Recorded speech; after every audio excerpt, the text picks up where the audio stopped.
Our God is able. Our God can heal. Our God is our healer. Na kwa hayo, Mungu awabariki wakati mnatafutana na mtumishi wa Mungu. Asanteni sana na Mungu awabariki. Amen. Kwa majina mimi ni Selina Lemakara na mimi ndio naibu wa chifu kata ya Marala. Na kwa mara si moja wananchi wamekuwa wakiniambia kuna mtumishi wa Mungu ameishi kuwaombea kina mama wakapona, akawaombea watu kwa jumla wakapona, wamama wakapata watoto, na mambo mengi ambayo watu wameona yenye Mungu amewatendea kupitia mtumishi wa Mungu. Mimi nikapata nafasi nikamtafuta ili kwamba niulize mambo moja mbili, kwa sababu ukisikia mahali Mungu amefanya kupitia mtumishi wa Mungu, pia na mimi ningependa kujua Mungu vile anasaidia watu kupitia yeye, ili wale ambao hawajajua wajue jinsi ya kumtafuta. Kwa hiyo nakaribisha mtumishi wa Mungu. Asante sana. Karibu sana. Asante. Na najua wewe ni mtumishi wa Mungu ambaye uko na kazi mingi, lakini kwa sababu nimekuwa interested, kwa kuwa watu si mmoja si wawili, ni wengi wameniambia vile umeishi ukiwaombea. Wengine wale wamekuwa tasa wamepata watoto, wale wamekuwa wagonjwa, hata ugonjwa kama ukimwi wenye watu dawa haijapatikana mpaka leo hii watu wakapona. Na hiyo ndio sababu nimekuja tu kukuuliza maswali moja mbili tatu. Kwa hiyo mtumishi wa Mungu, ningependa kukuuliza labda kwa kifupi tu utueleze majina yako na background yako na huduma yako vile imeanza na vile Mungu anakuelekeza. Karibu sana. Asante sana. Nabariki Mungu kwa sababu ya hiyo kwa sababu yako, na kwa sababu ya hiyo jambo ambalo umesikia ambayo Mungu ametenda, kwa sababu ya hiyo muda ambayo tumepata kuongea. Ninashukuru Mungu sana kwa sababu ya wale watu ambao wameleta ushuhuda kama hizo ya yale ambayo Mungu ametenda. So kile mimi nataka kusema ni kwamba mimi majina yangu ni Prophet Dickson Lesimalele, ambaye nimetoka katika mji huu, nimetoka katika kaunti hii ya Samburu, ambaye nilipata kusaliwa mahali naitwa Lesidai. Nilisaliwa na baba yangu alikuwa anaitwa Francis, mama alikuwa anaitwa Rose, ambaye sisi tulikuwa watoto zaidi ya 9, kwa sababu sasa wa 7 walifariki. Mimi ndio kuna dada yangu wa kwanza, kuna mimi ndio wa pili. Sasa wengine ambaye tulikuwa nao wote hawako sasa, kwa sababu ya changamoto za dunia. Walijipata watu wengi wakinasaliwa tu wanaenda.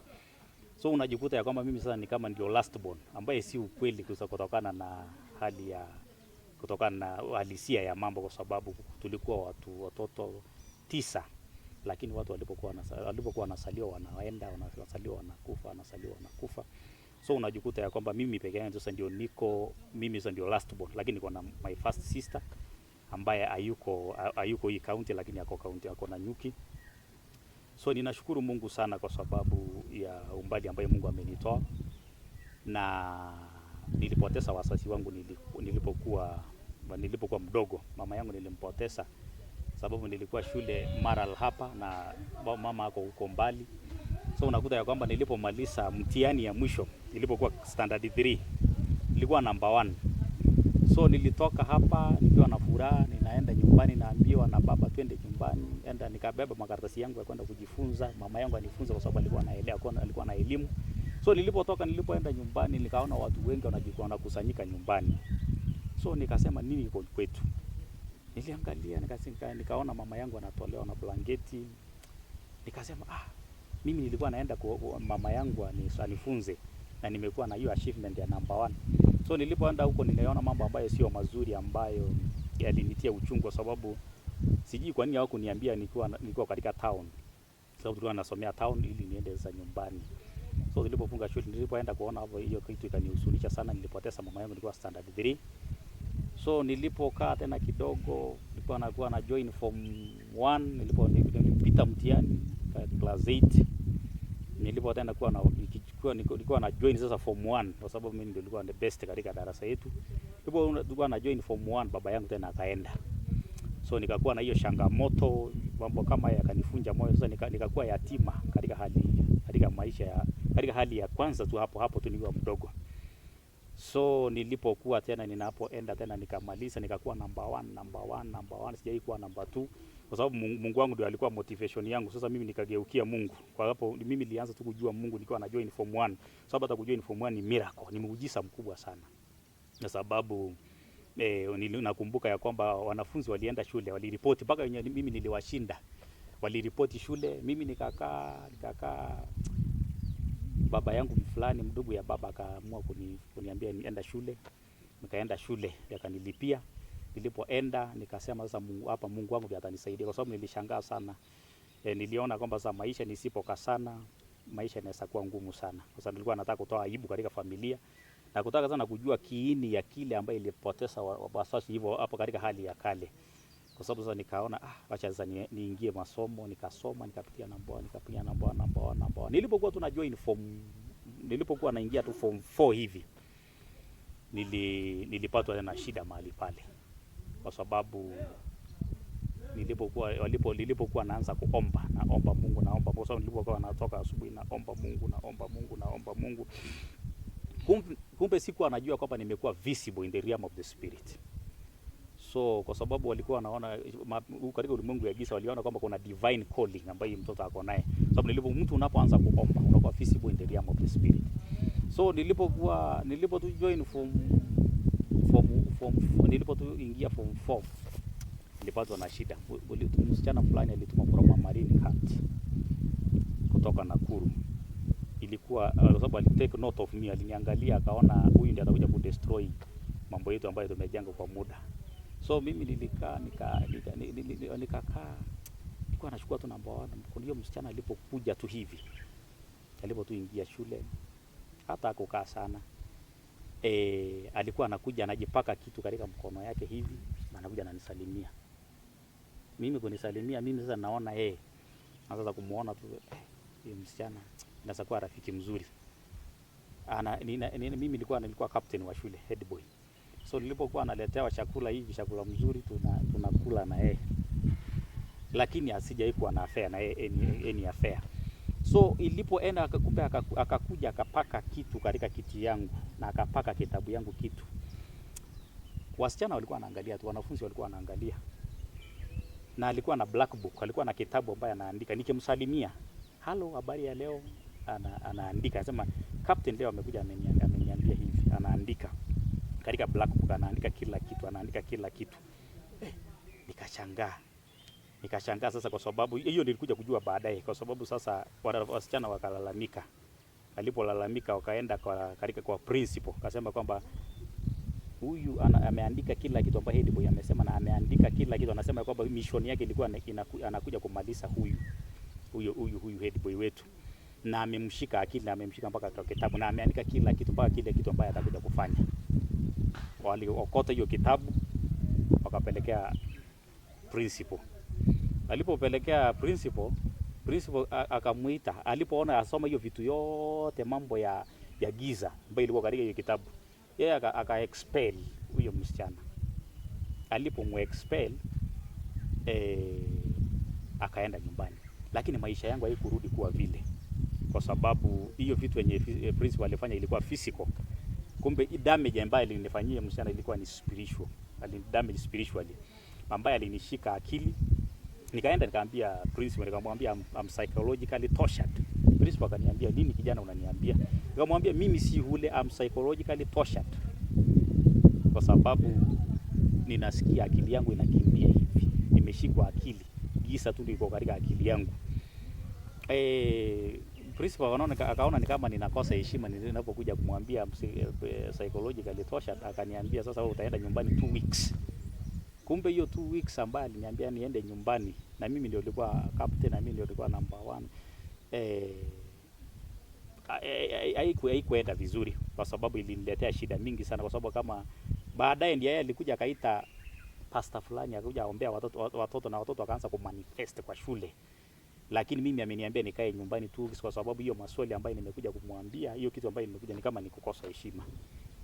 So nikapatwa na shida kubwa sana, kwa sababu masomo yangu ikakuwa affected kwa muda kidogo, sababu ninajipata nikiwa nimeshtakiwa, sijui nimefanya nini. Ninajikuta kwamba ninashikwa mapingu yuko katika mikono yangu, ambaye sasa ninashukuru Mungu kwa sababu Mungu amenipea utterance for more than 10 years. Sijakuwa na utterance ya kukuja kusema kitu kama hiyo. So nikakuja kujipata, nikasema ni nini inaendelea?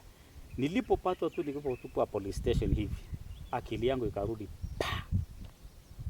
Iliporudi ilikuwa too late, kwa sababu imeshakuwa affected. Mimi nilitaka kujinyonga, na kujiondoa katika hii dunia.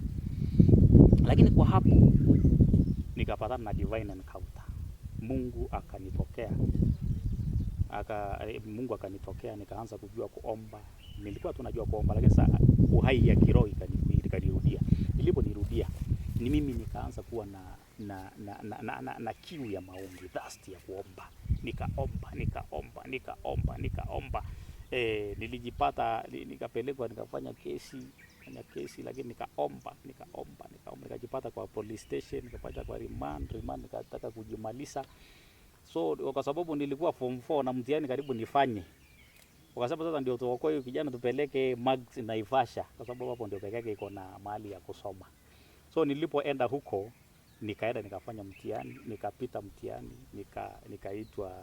nikapewa admission ya university, ambayo ni hiyo kitu ndio ilikuja baadaye ikaniokoa.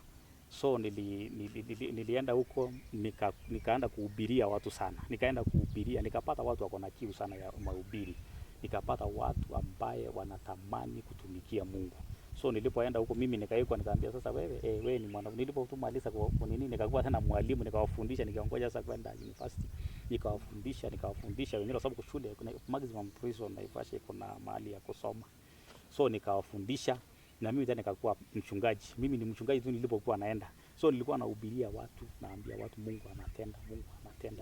Nikaambia Mungu hivi nilipokuwa, kwa sababu maisha huko prison ni Mungu tu pekee yake ndiye anasaidia mtu, kwa sababu usipokuwa lakini watu wanachukulianga prison kama njia nyingine ambayo ni kitu mbaya, lakini prison inasaidia watu. Kwa sababu nilipoenda huko mimi ningekufa. Hapo ndio nilienda kuwa na kitu inaitwa self realization. So nilipojirealize mahali pale, nikaanza kuhubiria watu, kuombea watu.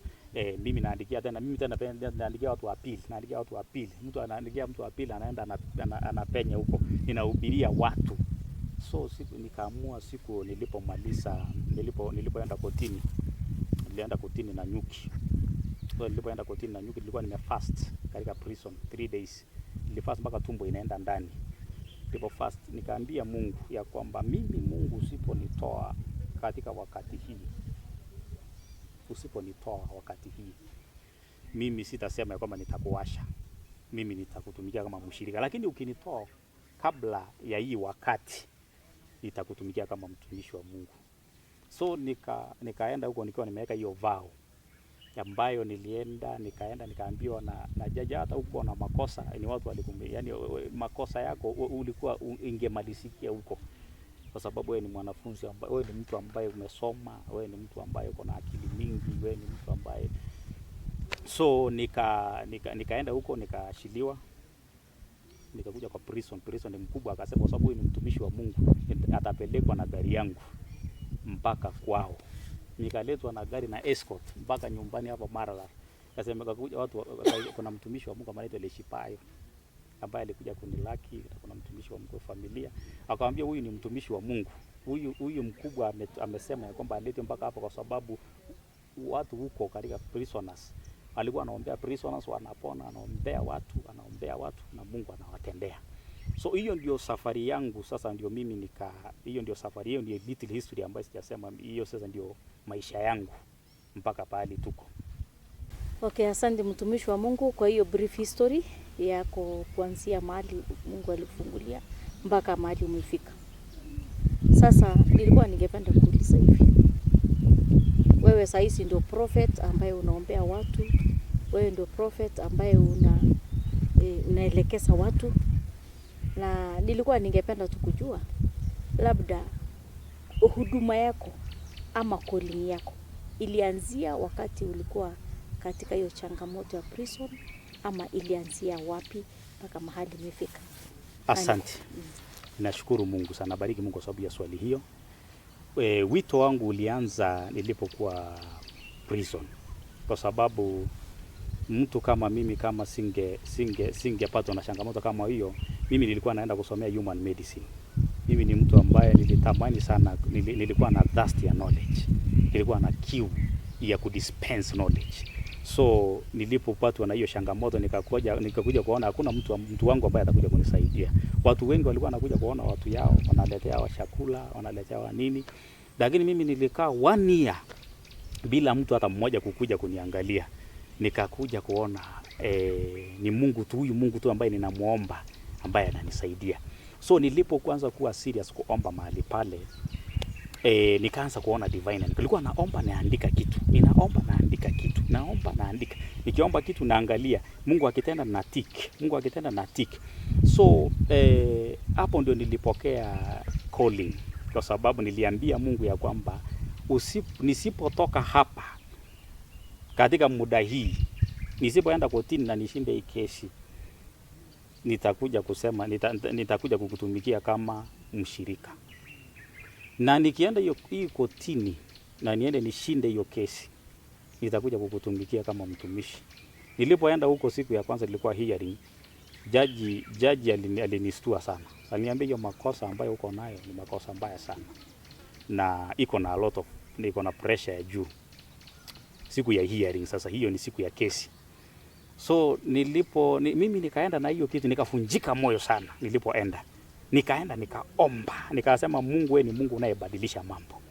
Mimi ninaweka hii conditions mbili ya kwamba nitakapoenda pale, shika hiyo jaji akili. Nikajua kushika jaji akili, nikajua kwamba watu wanashikwa remotely.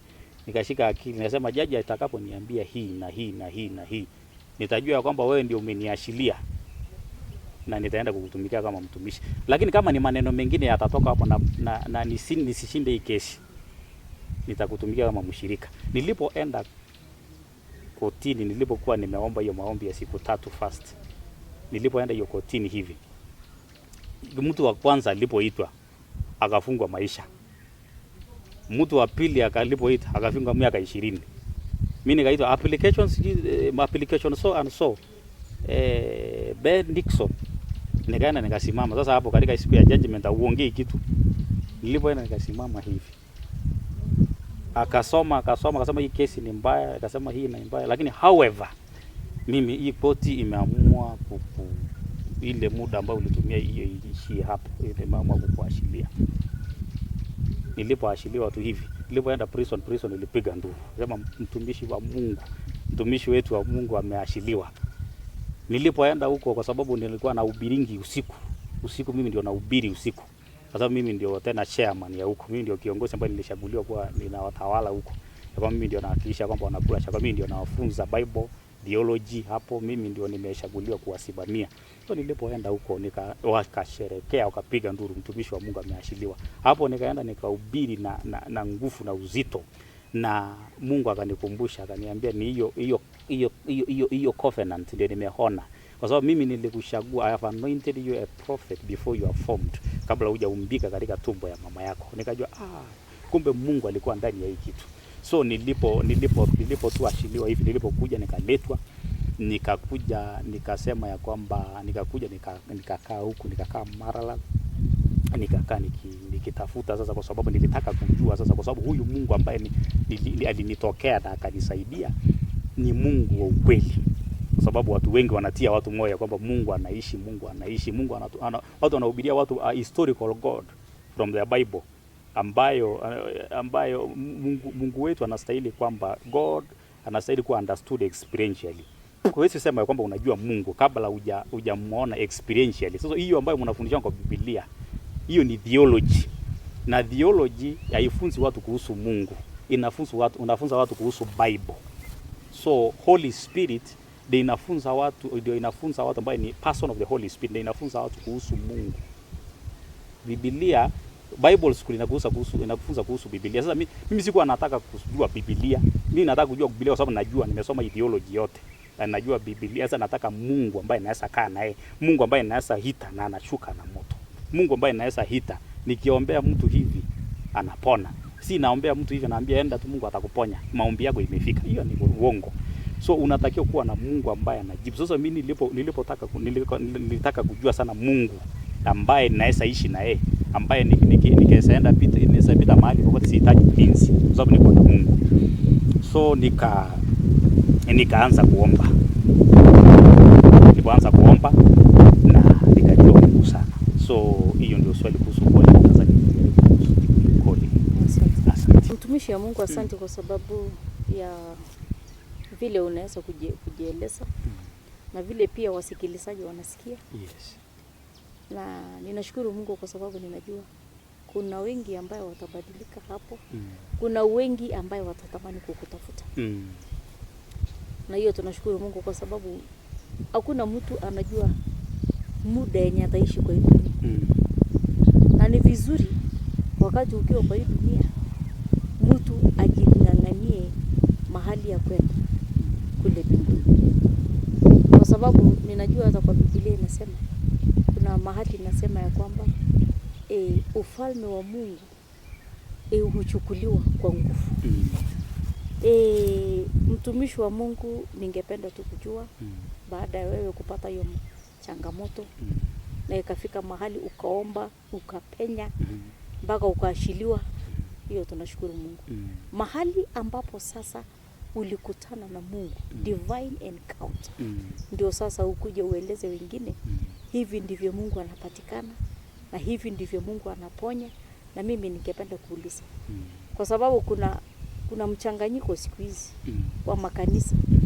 Kuna a lot of dramas. Na kwamba unaombewa sahi, unaambiwa ongoja wakati ya Mungu itafika. Tafadhali uweze kutufafanulia hapo. Nashukuru Mungu sana. Kuhusu divine encounter. Divine encounter unapatana naye ukiingia maombi. Maombi ni jambo muhimu sana katika kanisa.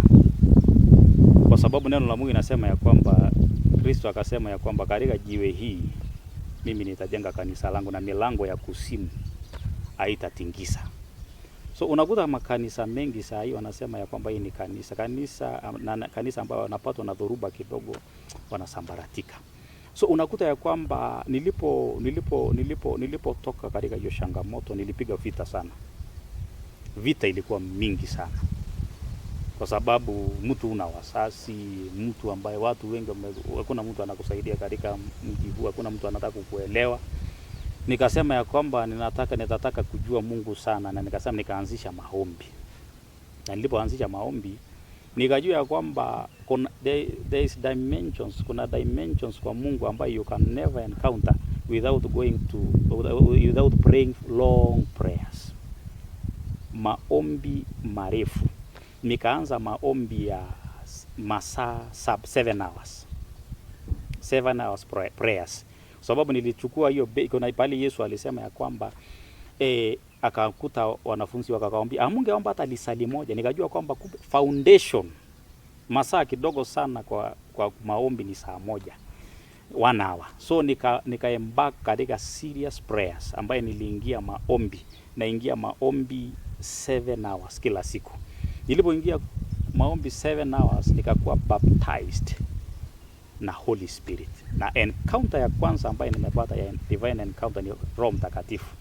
Holy Spirit is a person. Roho Mtakatifu ni a person. Ni una address. Alikuja siku nilipokuwa na 30 years. Nilikuwa na 30 years exact saa 6 ya usiku nilipokuwa nafikisha 30 years. Nikakutana na encounter ya Holy Spirit. Alikuja akanifaa. Na alikuja akiimba haleluya, haleluya. Ilikuja na hiyo sauti ikanifaa, na iliponifaa macho yangu yakakuwa kama taa. Nikaambiwa kwamba Holy Spirit, sauti ikatoka kwa wingu, Holy Spirit is a person. Nilipotoka tena nikalala. watumishi wa Mungu wawili wakakuja wakani anoint, ambaye ni mmoja ni late sahi na mwingine ako na exist ako tu dunia. Akakuja akasema receive my anointing, receive my anointing, receive my anointing. So hapo ndio nilikutana na divine encounter ya kwanza, ambaye nilijua kwamba Holy Spirit is a person, na nikakuja kujua kwamba kuna tofauti ya kuwa filled na Holy Spirit na kuwa baptized by the Holy Spirit na kuwa baptized by fire. Hiyo huwezi jua. Kanisa zinadanganya watu. Nilipojua kanisa mingi zinadanganya watu, kwa sababu kuna watu wanajua wachache, kwa sababu watu wengi hawajui kwamba kuwa baptized na Holy Spirit ni kufanya nini, na kuwa baptized by fire ni kufanya nini, na kuwa filled by the Holy Spirit. Hiyo siku nilikuwa filled na Holy Spirit, na nilipoanza kujani na Mungu nikakuwa baptized na Holy Spirit. Nilipokuwa baptized na Holy Spirit ni physical, ni kitu ambaye ni supernatural thing that happen naturally, ambaye unakuwa baptized naturally. Kuna feeling ambayo ukianza kuembark na katika maombi ya long prayers, unajikuta ya kwamba kuna feeling ambayo unakuwa filled, kuna feeling ambayo inakupata kishwa mwili mzima. Asante mtumishi wa Mungu. Ile swali lingine ningependa kuuliza, unajua maombi kuna vile mtu anaweza jiombea maombi yake kidogo hata dakika 5. Kuna mwenye anaweza omba kutoka jioni na usingizi mchukue, kesho asubuhi aseme amen ama hata sawa. Lakini nilikuwa ninaomba tu kujua kwamba how do we supposed to pray? Kuna vile mtu angeweza kuomba maombi ambayo inamgusa Mungu mahali alipo.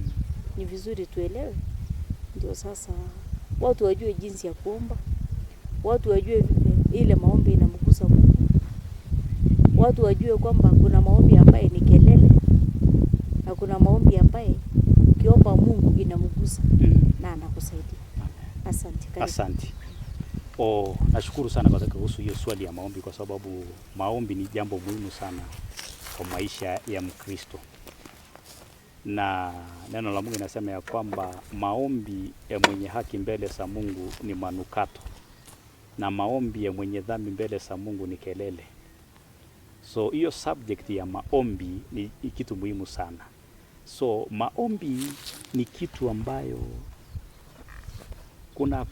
kuna watu ambao hawajui kuomba, kwa sababu kitu ya kwanza anasemekana sisi hatujui kuomba, bali Roho Mtakatifu ndiye atatufundisha.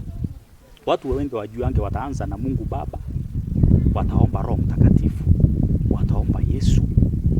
So usipojua hiyo protocol, hiyo nini ya kuomba, ujue kwamba ni utaanzia wapi, utaanza aje na utaenda hivi.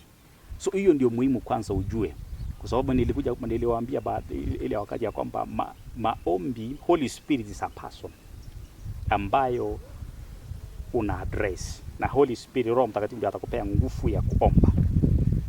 So maombi sio kelele. Watu wengi wanapeka loudspeaker watu wasikie huko kwamba wanaomba. Hiyo si maombi. Yesu akasema kwamba usiombe kama mnafiki. Yesu akasema enda katika chumba chako cha siri, enda ujifungie na ombe. Kwa sababu let not your audience become people. Wacha audience yako isiwe watu. Sio watu ndio wanataka wakusikie ukiomba, bali audience yako iwe Mungu.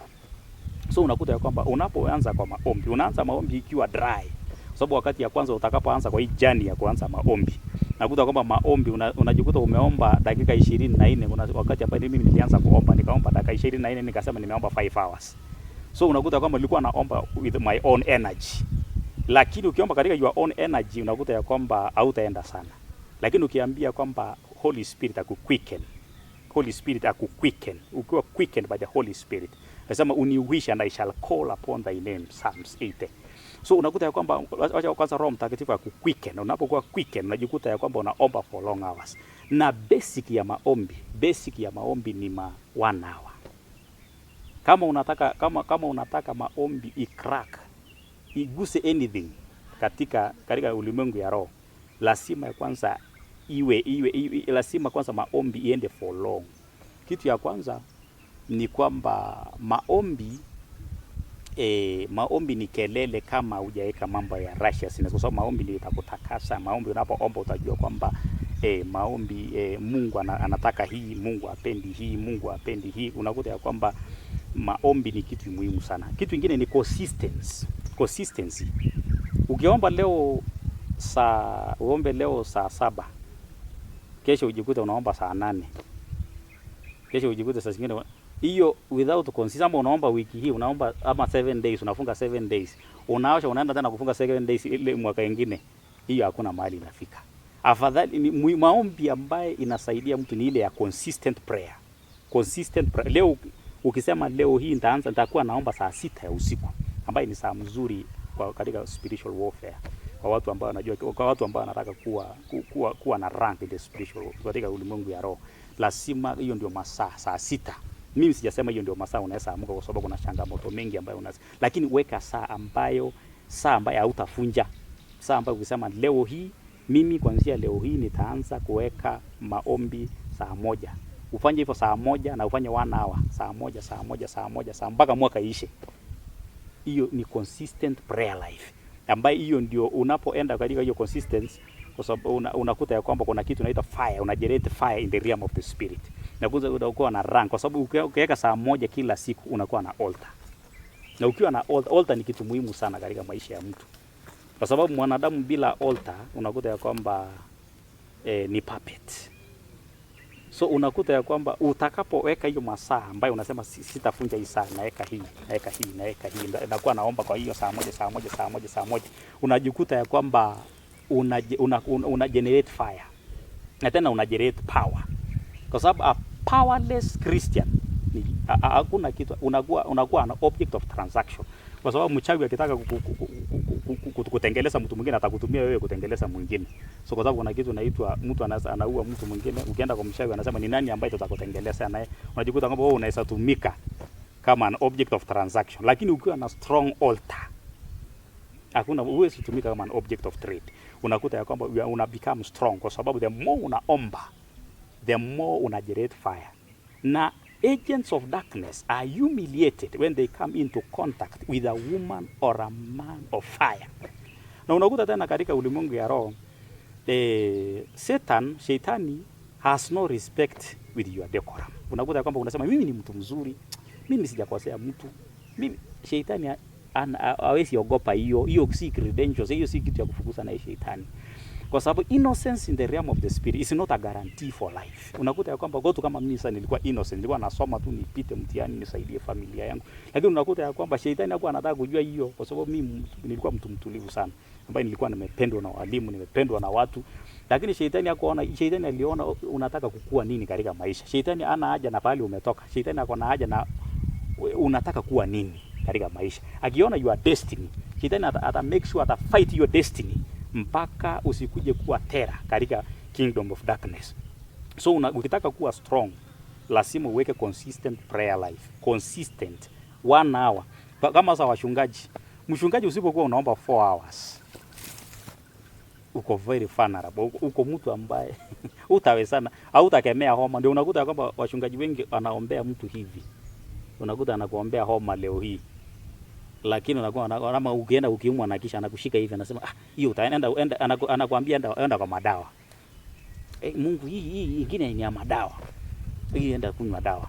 Unakuta ya kwamba watu wengi, na unakuta ya kwamba mpaka wachungaji wanakuja na wafanyie deliverance, kwa sababu mtu ukikuwa lazy katika mambo ya kiroho, unakuwa na object of trade. Wewe sema ya kwamba mimi ni mtu mzuri, sikosei watu. Shetani hana haja na hiyo. Shetani ako na haja na destiny yako, kwa sababu lazima ukinapoingia kwa maombi utajua kwamba wewe ni nani. Unakuta ya kwamba wakati Yesu alipoenda katika hekalu, alipokuwa anafundisha watu, akawafundisha kuhusu kitabu cha Isaya, akawaambia hii kitabu ya Isaya imedhihirika ama imetimia katika macho yenu. Kama hujajipata kwa scripture, na kuambia kwamba unasindikisha watu kwa maisha auishi. So like unajipata katika scripture unapokuwa unaomba consistent prayer life, utajipata, kwa sababu unakuwa mtu strong. Unakuta kama mimi sasa kwa maombi yangu sasa, maombi ninaomba kama siku yote, kwa sababu siku za zamani nilikuwa naweka 7 hours. So unakuta ya kwamba watu wengi, hata ukiona mtu ambaye haombi zaidi ya saa moja, kwa sababu 24 hours kuna 24 hours. Usipokuwa una tithe hiyo 24 hours kuomba, kwa sababu kila kitu, the 10%, the 10th ni ya Mungu, ni hallowed, ni kitu ambaye ni sacred. Usipokuwa unaomba 2 hours 40 minutes, inakuonea huruma, kwa sababu katika ulimwengu ya roho usipokuwa unatimiza hiyo sheria ya kutithe hiyo 24 hours, sioni kama unaomba. So maombi ambayo inaweza encourage watu ni kwamba at least kwa siku ya 24 hours tafuta 2 hours 40 minutes ambayo ni 10% ya 24 hours. Usikuwa unafanya kazi yako hiyo masaa yote, lakini masaa ya Mungu unakuja 10 minutes, asante Mungu, asante Mungu, asante Mungu. Ama Mungu ni unaambia Mungu mashida yako, unaambia. Hiyo utateseka. So mtu kama mimi nilipokuja kuona kwamba hakuna mtu yangu anaweza nisaidia, ni Mungu pekee ndiye anaweza nisaidia, nilitafuta Mungu kwa bidii. Sema na Biblia inasema ya kwamba watu ambao wanatafuta Mungu kwa bidii watampata. God is the rewarder of those who diligently seek him. Kuna reward Mungu anakupa, the reward of prayer unapata. So maombi kwa Mkristo yoyote na kwa mtu yoyote, mtu yoyote anastahili kuwa na power. A powerless person unakuta kwamba unakuwa victim ya magonjwa, unakuwa victim ya umasikini, unakuwa victim ya mateso, unakuwa victim, unaweza fungwa kwa sababu una altar. Utakimbia wapi? Na wewe ukienda kwa hiyo watu kuna watu ambao wanasafu agent of darkness, wanasafu shetani. So unaenda huko na mtu mwenye unashindana na yeye akona altar ya mapepo, utashinda wapi? Na yeye anaenda kwa altar yake na hakikisha kwamba umekuwa ensnared, umefungwa. So nilipokuja kuona ya kwamba kitu yenye ilifanyika kwa maisha yangu ni kuna mtu ambaye alitaka kumaliza familia yangu, nilikuja kujua baadaye nilipoingia katika consistent prayer life. Kuna vitu zingine ambayo utajua kama utaingia maombi consistently. Nilipokuja kujua waliangamia sana, kwa sababu niliashiria spiritual missiles na wakasambaratika na wakaashiria kile kitu kilicho chetu.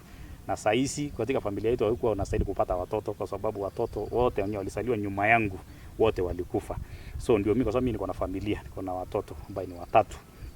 So unakuta ya kwamba kama mimi singe fight hiyo vita, mimi singekuwa na watoto, kwa sababu shetani alitamani kuchukua wao sana. Lakini alipokuja kuona ya kwamba ni nani ako na hii watoto, ni mtu of rank, akapotea. Thank you so much kwa mapana na marefu.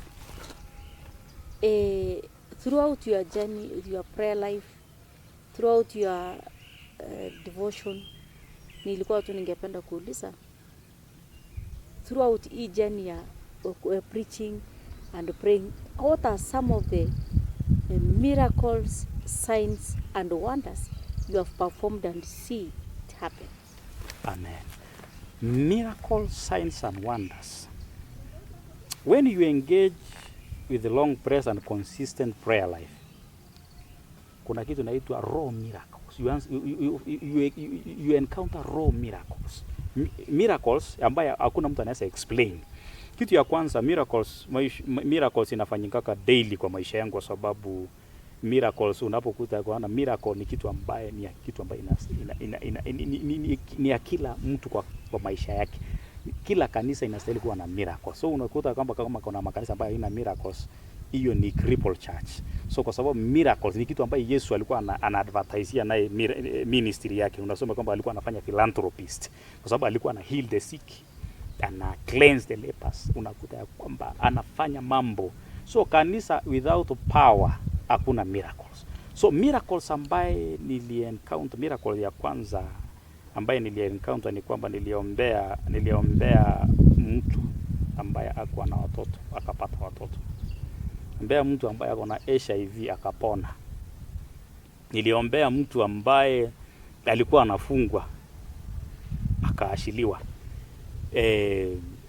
Miracles ni mingi. Watu wamepona. Nikikuja kukuombea, kuja sasa hizi nimeombea watu wanapona instant. Kuna mtu alimewa na growth kwa tumbo, ikatokea mpaka kiasi alikuwa anapelekwa theater, alikuwa anapelekwa kwenda kutolewa hiyo growth katika tumbo. Nilipoje tu nikamshika hivi, alipopelekwa kupigwa pishi kuangalia sasa ndani ya tumbo yake vile iko, anaambia sasa wewe umepona. So unakuta ya kwamba miracles ni mingi sana. Miracles yenye sasa naweza sema ni hiyo tu, kwa sababu miracle inafanyika kila siku. Mimi napigiwa simu katika mahali tofauti ya taifa hii, watu wanapata miracle na naanza kukuombea pale huko, cripple unapona, miguu unapona. Unakuta kwamba mtu ambaye hajaipata watoto kabisa na kuombea na unapona. Nimeombea wengi na wakapona. So hizo ni miracles. Sasa sijaongelea kuhusu altars ambayo nimedestroy na nika-build. So unakuta ya kwamba hizo ni miracles ambayo healing inafanyika kila wakati. Hakuna haja magonjwa ambayo unataka kuombea na unapona. Bora tu unipigie simu ama uniongeleshe ukiwa mahali huko. Nilikuwa naombea wengine wakiwa Nairobi, wengine wananipigia wakiwa Kenyatta Hospital, wengine wananipigia wakiwa hiyo hospitali, wengine wananipigia mahali tofauti. Niliombea mtu ambaye ako katika ICU akapona. Alikuwa amekufa kabisa. Nikaenda nikamwombea akapona. Sasa hizi ananipigia kila siku simu, amekuwa mshirika yangu. So unakuta ya kwamba miracles hizo ndio kwa sababu kuhusu miracle, kwa sababu miracle inafanyika kila wakati. Miracle ukiwa mtu ambaye unafanya consistent prayer life, miracle inakuwa common. So miracle ni mingi. Asante. Kabla tujaendelea mbele na maswali, nilisahau labda kuuliza kanisa ambalo unahudumu jina lake na labda maana yake. Kanisa ambaye ninahudumu ni kwamba Mungu aliponiita akaniambia kwamba usiingie chini ya mtu yeyote. Aliniambia kwamba nianzishe network ambayo inaitwa Lango. Lango sio kanisa. Lango ni network ambaye Mungu alinionyesha kwa kitabu cha Zaburi 1:18 verse 19 to 20. Ambayo inasema hii ndio lango la Bwana ambaye wenye haki ndio wataingia. Hii ni lango la Bwana ambaye ni wenye haki peke yake ndio wataingia. Kwa sababu katika lango tunafundisha watu kujua Mungu. Lango si mahali ambayo tunafundisha watu kuwa intelligent sinners. Lango tunakufundisha kujua Mungu, watu ambao wana make heaven. Lango si mahali ya kusanya pesa, kumanipulate watu maakili ili kuwanyang'anya hard earned money. Lango ni mahali ambapo unafundishwa vile utapata huyu Mungu na vile utakuwa powerful kivyako. Lango si one man show. Lango ni mahali ambaye tuna raise generation kwa sababu ya revival. Kila mtu katika lango. Lango ni movement na lango ni network ambayo inaitwa Lango Fellowship Network, ambaye nimeishi kuwa undercover preacher kwa muda mrefu. Nimesaidia watu, hata nimenyima watu namba yangu kwa muda mrefu. Sasa watu wengine watafurahi sana kuona hii namba. Sababu nimenyima watu kwa sababu nimeishi kuwa undercover. Kwa sababu nilitaka kujua Mungu, nimekuwa undercover sana. Tuko na ofisi ambayo tunaendelea kujenga hapo pale Mtaro hapo juu Maralal. Tuko ambayo ni ofisi ambayo tunajenga, na tena ni mahali ambayo ni Mungu aliniambia kwamba hapo ni mahali ya kusaidia watu maskini ambaye ni homeless and hungry, inaitwa Hesh.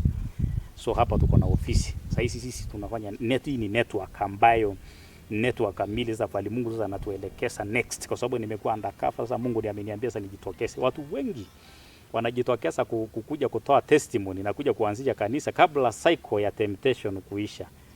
Kwanza kabla Mungu akuite katika mji, lazima kwanza akupeleka wilderness. Usipokuwa na wilderness ambayo Mungu amekupeleka, ukikuja kwa town ni kelele unakuja kufanya. Kuna mtu ambaye anakuja kutoa testimony. Alikuja kutoa testimony kabla cycle iishe ya maisha yake, kabla Mungu amalize wilderness katika maisha yake. So mimi nimekaa hiyo muda yote Mungu amalize wilderness katika maisha. Sasa ndio nimetokeza kuwa public kwa sababu nimeishi kuwa undercover, nimeishi kufunja altars katika Kenya mzima. Nimekuwa undercover sana. So lakini lango ni network. Lango ni mahali ambayo watu wengi wanakuja na wanapata kuokolewa. Lango ni mahali ambayo watu wanakuja kupata Mungu. Na kitu ambayo inatakiwa sana hapa ambayo inakuja baada ya kufika, labda utaniuliza hiyo maswali, ni utakatifu. Kwa sababu hapa tunafundisha watu kujua Mungu na kujua Mungu kwamba anaishi. Our God is alive.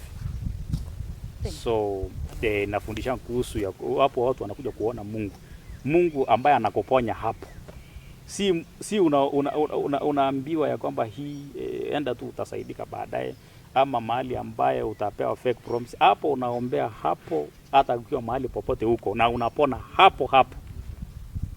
So lango ni hiyo kanisa ambayo tuna raise watu wa kwenda mbinguni, watu wa kudominate hii dunia with righteousness, kwa sababu Mungu anabariki mtu through righteousness, not through corruption.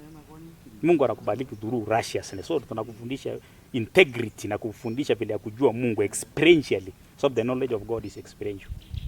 Wewe kuja kusoma kuhusu Mungu, naambia mtu Mungu ni nani, anakuenda kuambia Mungu nakuletea kwa Biblia hivi na hivi. Huyu Mungu ume-experience aje? So hiyo ndio tunaanza kufundisha kuhusu lango. Fanya aje ili kwamba Mungu awapokee kwa ukaribu.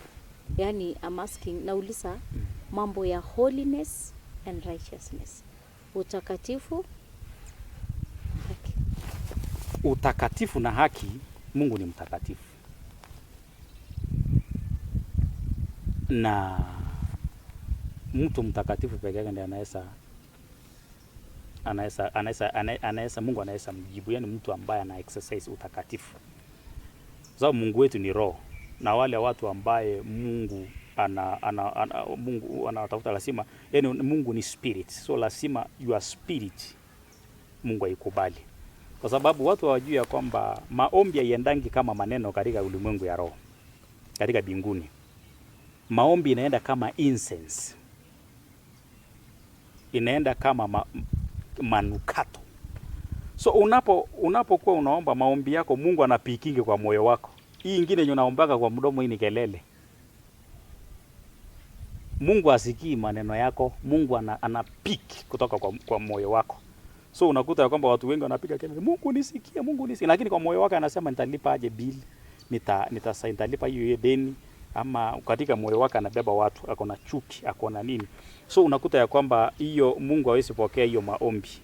Kwa sababu inasemekana maombi ya mwenye haki mbele za Mungu ni manukato, lakini maombi ya mwenye dhambi ni kelele mbele za Mungu. So unakuta maombi inakuwa picked kwa moyo. So maisha ya holiness ni kitu ambaye ndio tufikie Mungu. Mungu hawezi change standard yake kwa sababu yako. Sio kwa sababu mimi unaomba tu na bado unafanya dhambi. Hapana. Maisha ya dhambi unaashana naye, kwa sababu unakuta ya kwamba watu wengi ambaye wanatumikia Mungu, scandals mingi zinatoka kwa makanisa. Unakuta ya kwamba sikia mtu amepatikana na immorality, mtu amepatikana na tabia hii. So kitu ambaye tunanini kwa lango ni kwamba utakatifu, ambaye lango ni watu wote, ambaye inafunza za watu wote. Utakatifu ni kitu ya maana sana, kwa sababu lazima kwanza mwili yako iwe an altar, mwili yako iwe kanisa. Lazima ukue dhabihu ambaye inapokelewa mbele za Bwana. So lazima kwanza maisha ya utakatifu ni kitu ya maana. Haki, unafanya haki. So utakatifu ni kitu ambayo usiibe, usisharati. Huwezi kuwa unaenda kusharati, unakuta watu wengi, wachungaji wengi wanasharati na washirika, na baada anakuja kuwaekelea mikono. Hiyo si kanisa ambayo Yesu amesema, kwa sababu Yesu anasema katika jiwe hili nitajenga kanisa langu. Inamaanisha kuna makanisa mengi. Hiyo ni kanisa, lakini inakuwa powered by darkness.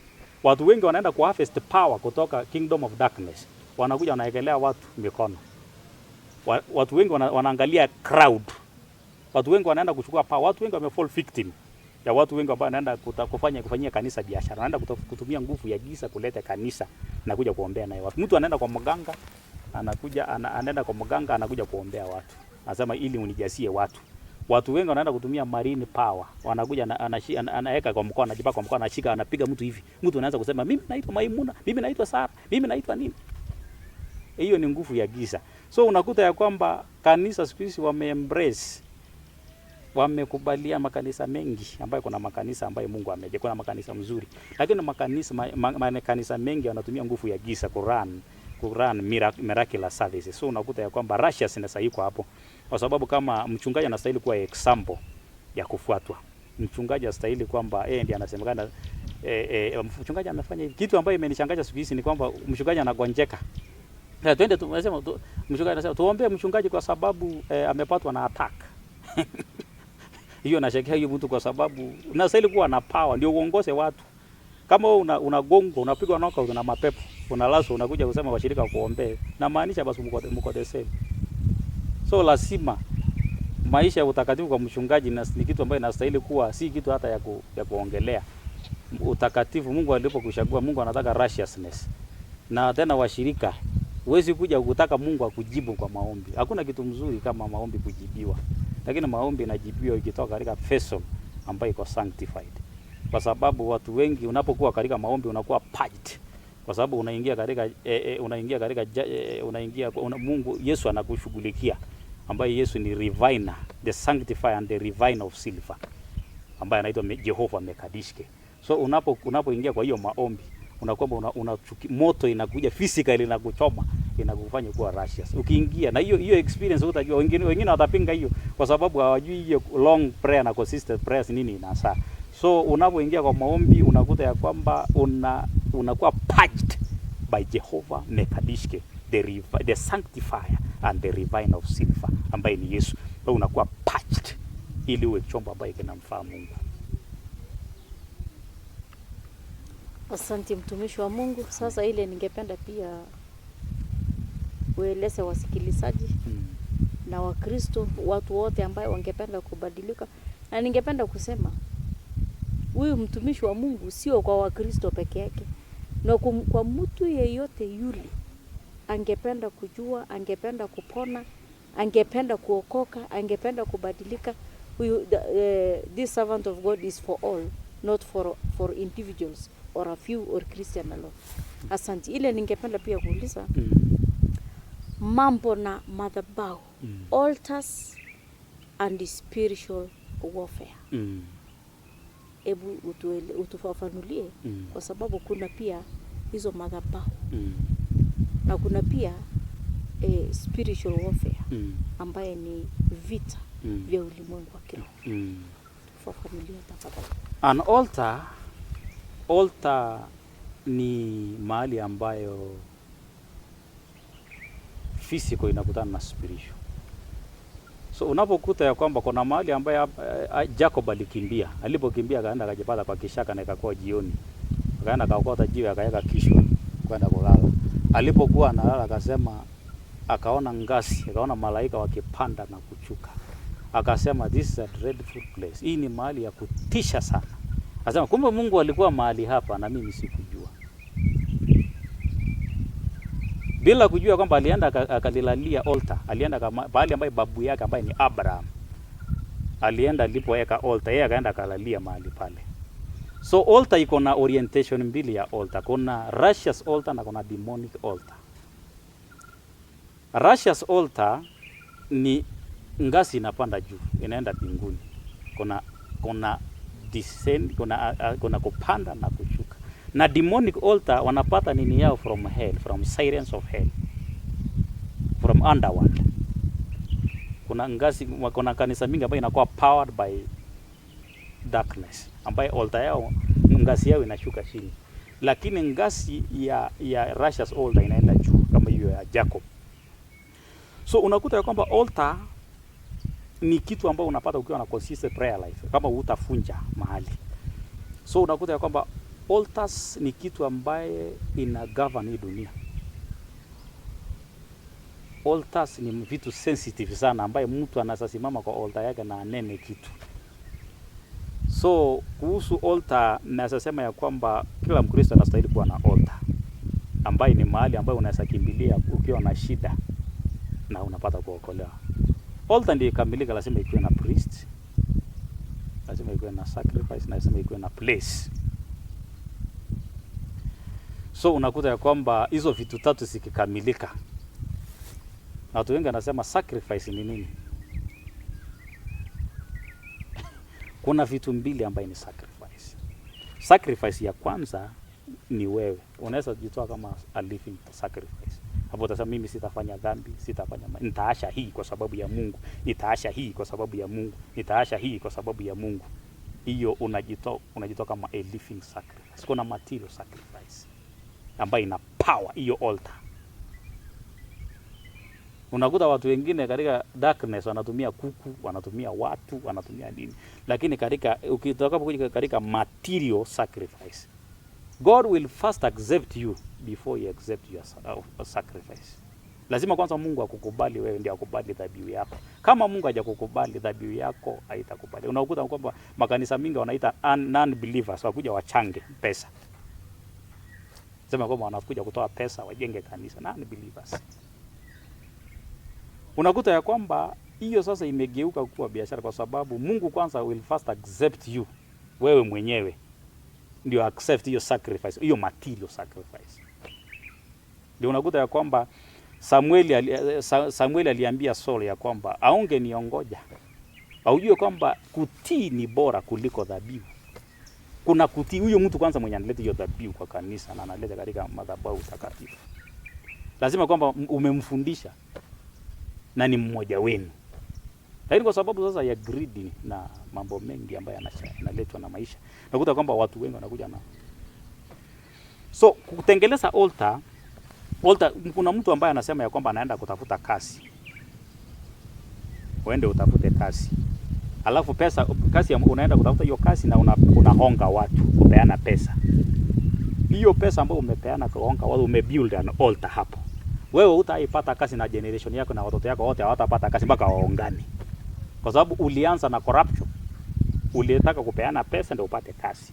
Kuna shida nyingine tena siku hizi, kuna watu wengine lazima alale na mtu ndio ampe kazi. Unakuta ya kwamba huyo sasa huyo mtu ambaye umeenda kufanya hiyo makosa, umeletea generation yako wote shida, kwa sababu lazima watu wenu wote walale na watu ndio wapate kazi. So unakuta ya kwamba hiyo altar ambayo una build, kitu ambayo unafanya, una build an altar ambayo ina affect watu innocent baadaye, generations to come. So kitu ambayo nataka kuambia watu ni kwamba lazima lazima ni kitu ambayo ni very sensitive. Kwa sababu tunapofanyanga watu deliverance, unakuja kwamba unaona altar, kuna mbali mtu amemshika, kuna mahali hii amefanya hii, kuna makosa ambayo watu wengi wanajiletea shida. Na katika shida ambayo unajiletea unajikuta kwamba umebuild an altar ambayo ita affect your generation to come. An addition, kuna vitu tatu ambaye Wakristo hawaelewi. Kuna normal offerings, kuna tithe na kuna sacrifice. Tafadhali tofautisha, hebu eleza watu tofauti ya hizi zote tatu, kwa sababu kuna offerings, kuna sacrifice na kuna tithe. Offering ni sadaka ya hiari ambayo ni ya ibada. Sacrifice ni kitu unatoa ili Mungu atende hii. Ndio nilisema ya kwamba Mungu kwanza lazima kwanza akukubali wewe ndio akubali dhabihu yako. Sacrifice ni kitu yenye unatoa ambaye ni namba fulani. Unaweza toa useme hii ninatoa ndio Mungu anitendee hii.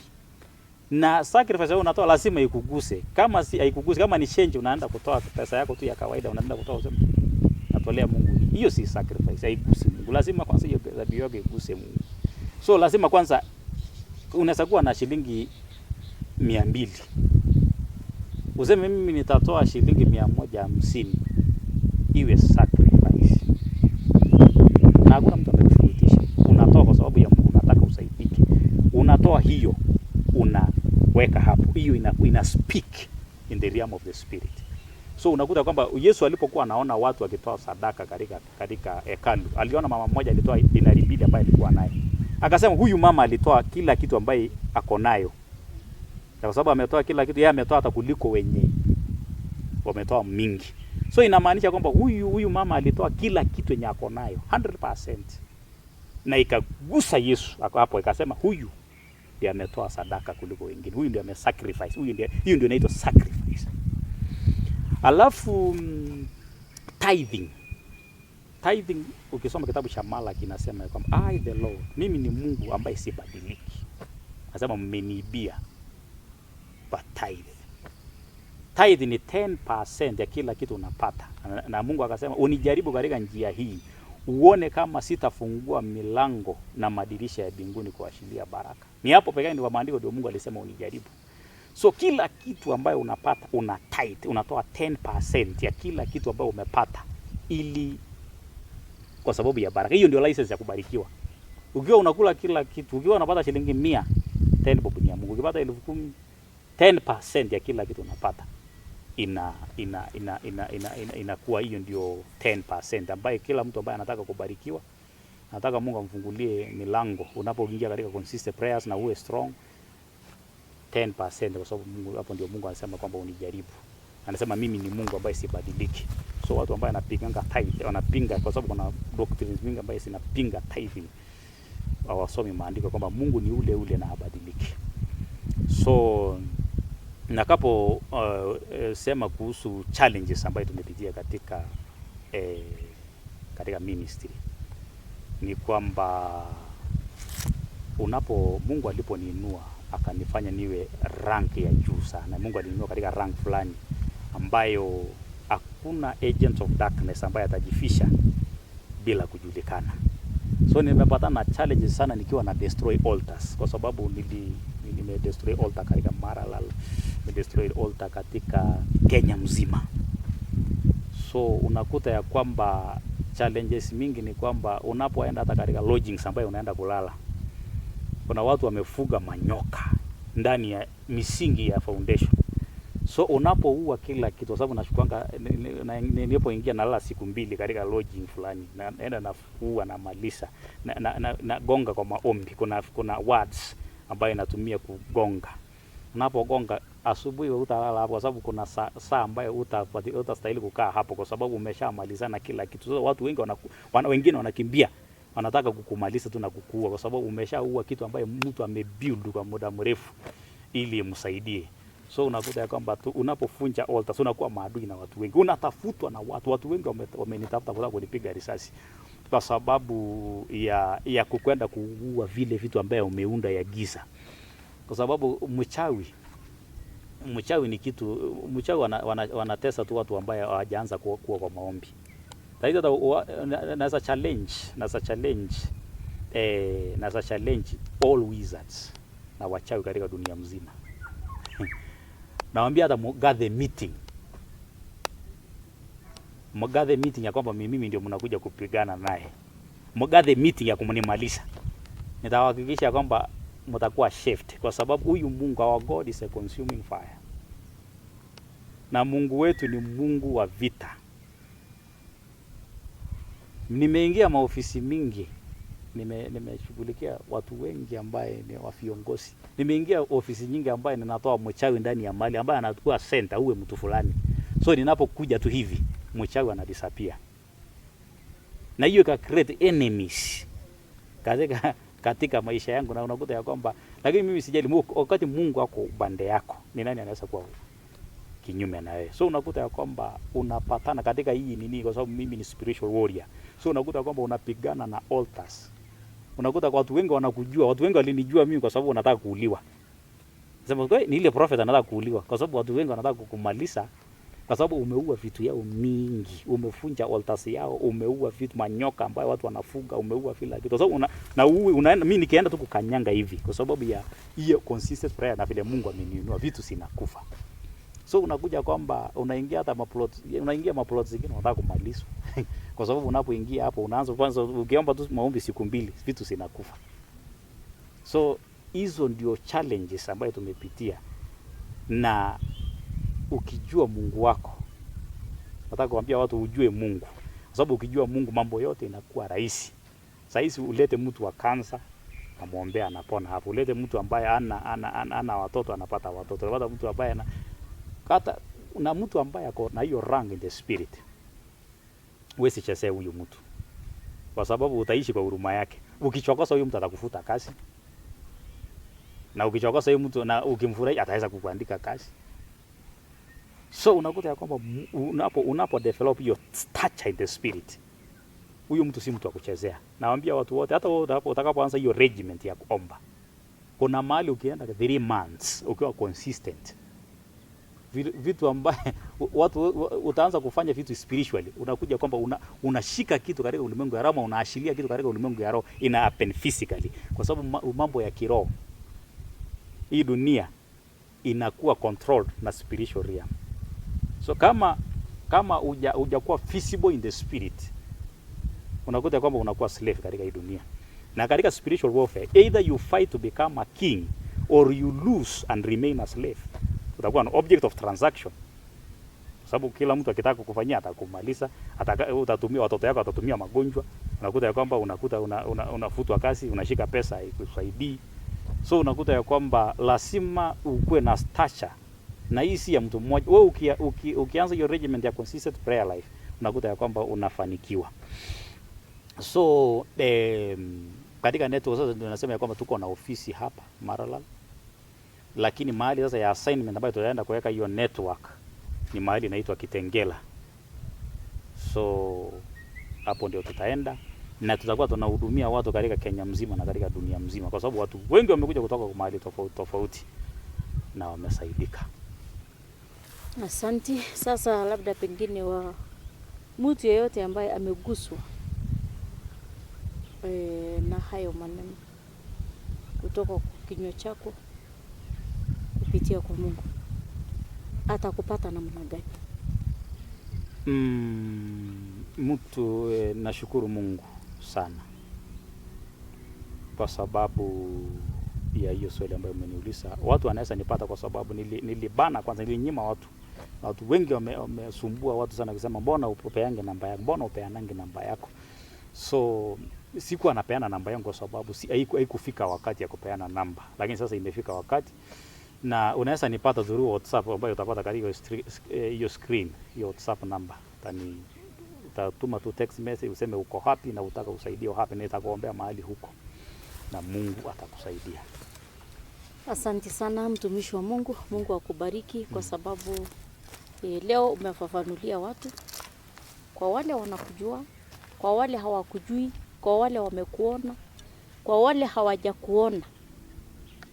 Now is the right time mtu atafute Mungu when you are alive. You cannot look for God when you are dead. You look for God now. Because personally, I know there is God. Because I've seen so many marvelous things that He has done to me. If I may say, labda last year I was to be arrested in a span of 7 days.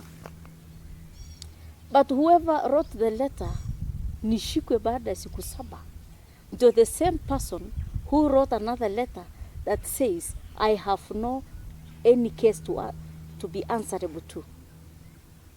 Ni kwamba watu walikuwa wananisingizia. Na ni mzuri because we live together, we are, the community live here, I'm their chief. Na ile kitu ninataka kusema because I have a strong altar. Kama singekuwa na altar, ningeshindwa.